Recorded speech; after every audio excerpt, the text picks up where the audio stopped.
2 நாளா மீன் கொண்டாராம, இன்னைக்கு மீன்கார அண்ணா மீன் கொண்டு வந்தாச்சு. வாங்க என்ன மீன் கொண்டு வந்திருக்காங்கன்னு பார்க்கலாம். சிப்பி மீன் தான் கொண்டு வந்திருந்தாங்க. சிப்பி மீன் வந்து அன்னைக்கு கொண்டு வந்தத விட ரொம்ப பொடிசு. அந்த அண்ணனே சொல்லிட்டாங்க, "வாங்காதீங்க சதை இருக்காது" அப்படின்னு. அதுக்கப்புறம் வெல மீன் கொண்டு வந்திருந்தாங்க. இந்த ஒரு வெல மீன் வந்து ரூ. 150 சொன்னாங்க. நல்ல வெல. ஏன்னா மீன் வந்து இல்லையாம். அதனால தான் இவ்வளோ வெலையாம். சிப்பி மீன் வந்து இந்த நவம்பர் மாசத்துல தான் நல்ல சீசனா இருக்கும்.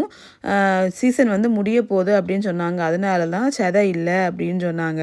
ரொம்ப வருத்தமா இருந்துச்சு. சிப்பி மீன பார்த்துட்டு வாங்காம இருந்தது இந்த தடவ தான்.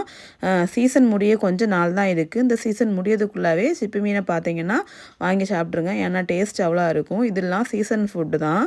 அப்புறமா இது கூட வந்து சின்ன ஷீலா மீனும் கொண்டு வந்திருந்தாங்க. நெத்திலிக்கு சைஸ் தான் இருந்தது. ஆனா டேஸ்ட் சூப்பரா இருந்தது. நான் அன்னைக்கு ரூ. 50க்கு அதுதான் வாங்கியிருந்தேன். ரூ.